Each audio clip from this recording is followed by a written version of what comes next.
একটি ছোট গ্রাম নীলপুরের একজন কৃষক। সহজ সরল, পরিশ্রমী ও সৎ এই কৃষক তার স্ত্রী রিনা এর সাথে মাঠে বসেছিলেন। দেখো, এবার আমাদের ফসল খুব ভালো হয়েছে। হ্যাঁ, কারণ তোমার পরিশ্রমের পাশাপাশি আমার কঠোর পরিশ্রমের ঘামও এই মাটির সঙ্গে মিশে আছে। না, এই পুরো গ্রামে শুধু তুমি পরিশ্রমী ও সৎ। তোমার জমি কম, কিন্তু তোমার হৃদয় বিশাল।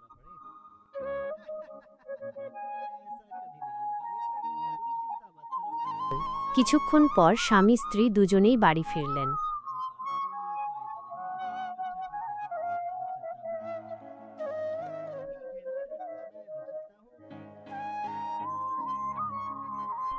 একটা কথা বলতে ভুলেই গিয়েছিলাম, বাড়িতে আর কাঠ নেই। সোহেল, কাল সকালেই আমি বন থেকে কাঠ কেটে আনব। ঠিক আছে, নিশ্চয়ই আনব। এখন চলো।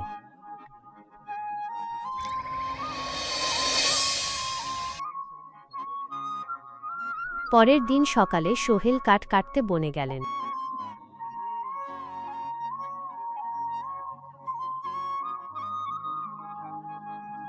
সোহেল একটি গাছে কুড়াল মারতে যাচ্ছিলেন, এমন সময় ঝোপের মধ্যে একটি আহত বানর দেখতে পেলেন।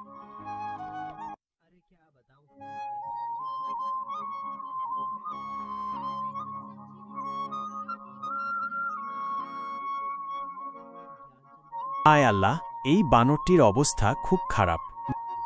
নিশ্চয়ই কোনো হিংস্র প্রাণী এটাকে আক্রমণ করেছে। ওর হাত দিয়ে রক্ত পড়ছে। আল্লাহ! সোহেল বানরের পাশে বসে বললেন, বলতে পারতে কোথায় তোমার ব্যথা? এখন আমি শুধু তোমার হাতের রক্ত দেখতে পাচ্ছি, কিন্তু তোমার কষ্ট দেখে মনে হচ্ছে ব্যথা অন্য কোথাও।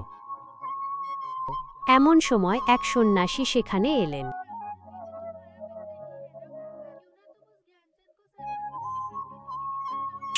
তুমি কে, আর বানরের সঙ্গে কথা বলছ? সোহেল, প্রণাম মহাত্মাজি। আমি শুধু কাঠ কাটতে এসেছি। এই আহত বানরটিকে দেখে মনে হচ্ছে কোনো হিংস্র প্রাণী এটাকে আক্রমণ করেছে। দেখুন, এর হাত দিয়ে রক্ত পড়ছে, কিন্তু এর কষ্ট দেখে মনে হচ্ছে ব্যথা অন্য কোথাও।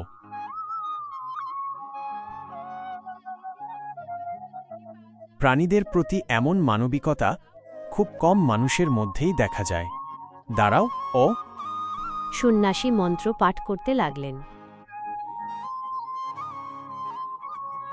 হঠাৎ রঙিন আলোর ঝলকানির সাথে বানরের ক্ষত সেরে গেল।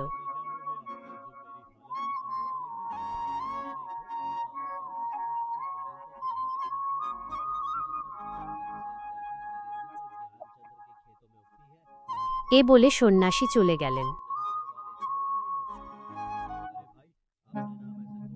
বানরটি উঠে দাঁড়াল। আমার কাঁধে ভীষণ ব্যথা ছিল, এখন ভালো লাগছে। একটা সিংহ আমাকে আক্রমণ করেছিল। আমি পালাতে গিয়ে অন্য গাছে লাফ দিয়েছিলাম, কিন্তু সিংহের নখ আমার হাতে আটকে গিয়েছিল। আমি গাছ ধরে রাখতে পারিনি, পড়ে গিয়ে কাঁধে প্রচণ্ড ব্যথা পেয়েছিলাম। তুমি মানুষের ভাষায় কথা বলছ? এ কিভাবে সম্ভব? সন্ন্যাসী মন্ত্র পাঠ করলেন। তখনই আমি কথা বলার শক্তি পেয়েছি। এখন আমার কথা তোমার কানে পৌঁছাচ্ছে। সোহেল, নিশ্চয়ই সেই সন্ন্যাসীর অলৌকিক কাজ। তুমি কি আমার বাড়ি আসবে? তুমি তো আমার প্রাণ বাঁচিয়েছ। এখন আমি তোমার সঙ্গেই থাকব। যেহেতু আমি মানুষের মতো কথা বলতে পারি, তাই এখন আমি অন্য বানরদের থেকে আলাদা। আমি তাদের সঙ্গে থাকব, কিন্তু তোমার সঙ্গেই কথা বলবো। আসো, তুমি আমার সঙ্গে থাকবে। আমি তোমাকে একটা নতুন নাম দিচ্ছি, গোলু। গোলু, গোলু, নামটা কেমন হলো? সোহেল, হ্যাঁ, খুব সুন্দর নাম। চলো, এখন বাড়ি যাই।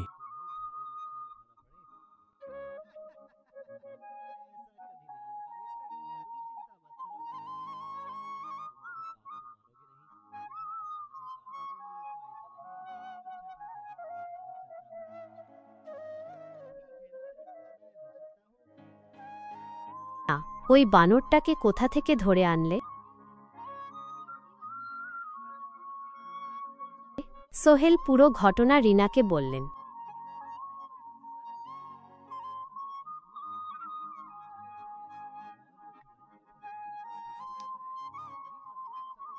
না, এ কি বানর সত্যি কথা বলবে নাকি? তুমি জিজ্ঞেস করো না ওকে। তোমার নাম কি?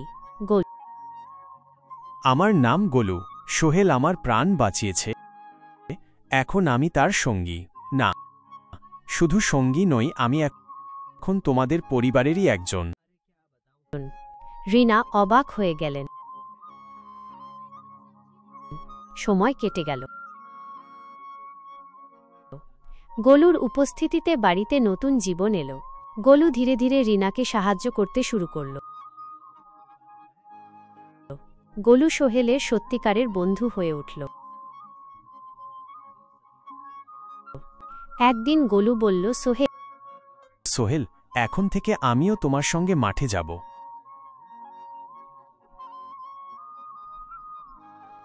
মাঠের কাজ সহজ নয়, অনেক কঠোর পরিশ্রম। তুমি কি করবে সেখানে? গোলু, তোমার সঙ্গে পরিশ্রম করব। তুমি মনে করো আমি কম পরিশ্রমী? গ্রামের লোকেরা যদি তোমাকে কথা বলতে দেখে তাহলে তারা ভয় পাবে। গোলু, তুমি কি প্রথমবার আমার কথা শুনে ভয় পেয়েছিলে?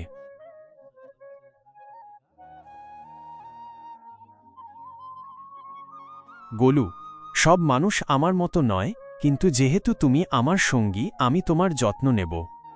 ঠিক আছে সোহেল।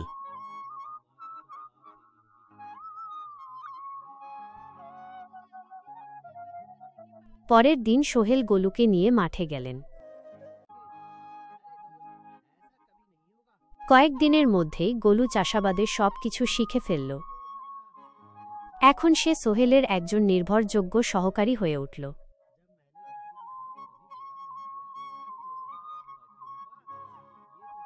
একটি ছোট গ্রাম নীলপুরের একজন কৃষক। সহজ সরল, পরিশ্রমী ও সৎ এই কৃষক তার স্ত্রী রিনা এর সাথে মাঠে বসেছিলেন। দেখো, এবার আমাদের ফসল খুব ভালো হয়েছে। হ্যাঁ, কারণ তোমার পরিশ্রমের পাশাপাশি আমার কঠোর পরিশ্রমের ঘামও এই মাটির সঙ্গে মিশে আছে। না, এই পুরো গ্রামে শুধু তুমি পরিশ্রমী ও সৎ। তোমার জমি কম, কিন্তু তোমার হৃদয় বিশাল।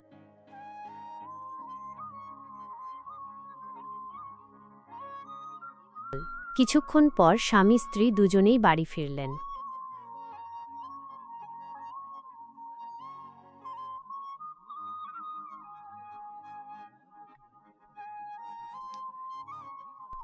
একটা কথা বলতে ভুলেই গিয়েছিলাম, বাড়িতে আর কাঠ নেই। সোহেল, কাল সকালেই আমি বন থেকে কাঠ কেটে আনব। ঠিক আছে, নিশ্চয়ই আনব। এখন চলো।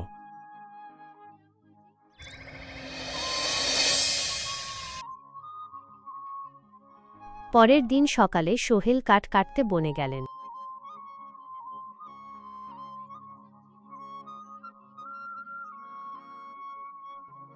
সোহেল একটি গাছে কুড়াল মারতে যাচ্ছিলেন, এমন সময় ঝোপের মধ্যে একটি আহত বানর দেখতে পেলেন।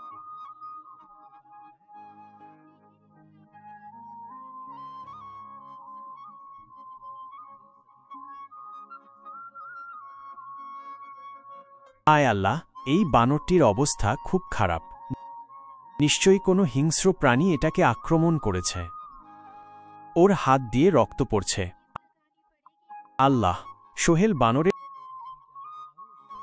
বানরের পাশে বসে বললেন, বলতে পারতে কোথায় তোমার ব্যথা? এখন আমি শুধু তোমার হাতের রক্ত দেখতে পাচ্ছি, কিন্তু তোমার কষ্ট দেখে মনে হচ্ছে ব্যথা অন্য কোথাও। এমন সময় এক সন্ন্যাসী সেখানে এলেন।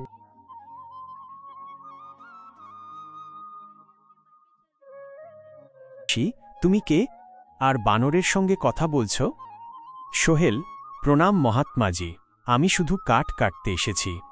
এই আহত বানরটিকে দেখে মনে হচ্ছে কোনো হিংস্র প্রাণী এটাকে আক্রমণ করেছে।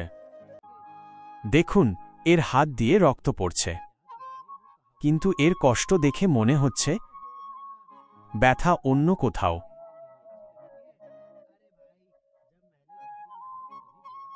প্রাণীদের প্রতি এমন মানবিকতা খুব কম মানুষের মধ্যেই দেখা যায়।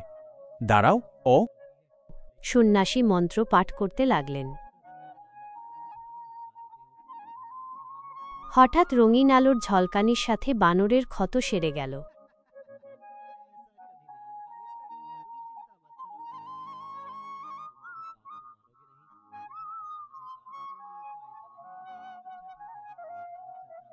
এ বলে সন্ন্যাসী চলে গেলেন।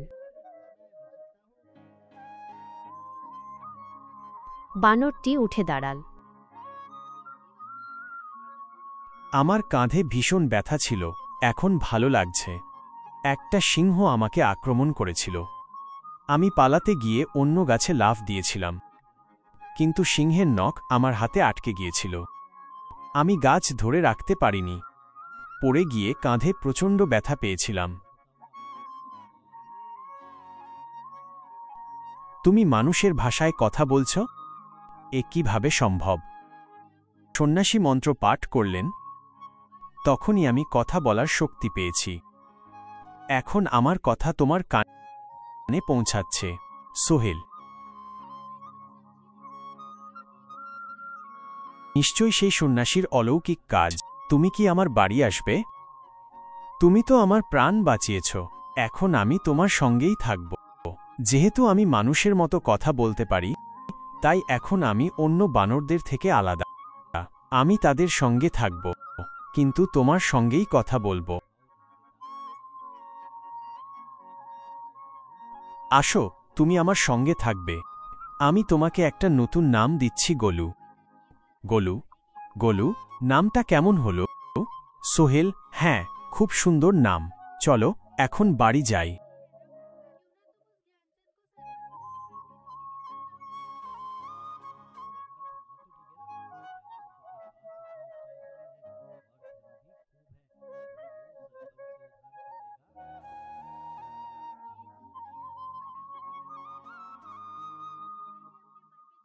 ওই বানরটাকে কোথা থেকে ধরে আনলে?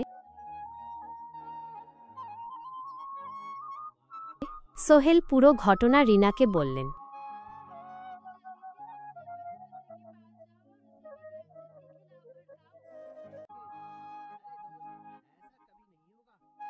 না, এ কি বানর সত্যি কথা বলবে নাকি?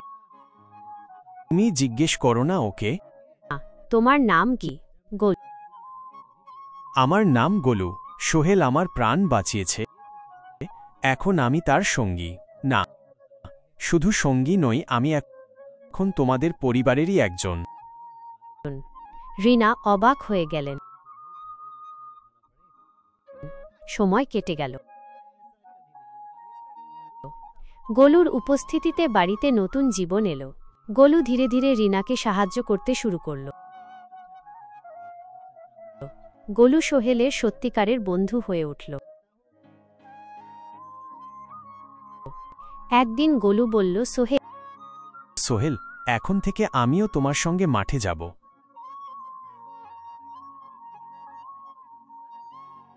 মাঠের কাজ সহজ নয়, অনেক কঠোর পরিশ্রম।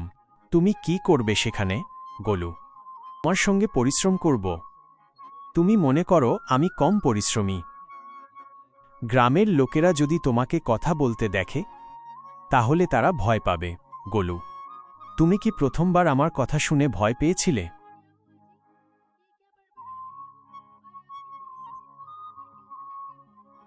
গোলু, সব মানুষ আমার মতো নয়, কিন্তু যেহেতু তুমি আমার সঙ্গী, আমি তোমার যত্ন নেব। ঠিক আছে সোহেল।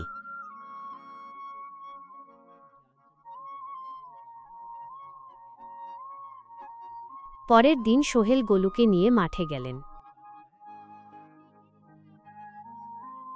কয়েকদিনের মধ্যেই গোলু চাষাবাদের সবকিছু শিখে ফেলল। এখন সে সোহেলের একজন নির্ভরযোগ্য সহকারী হয়ে উঠল।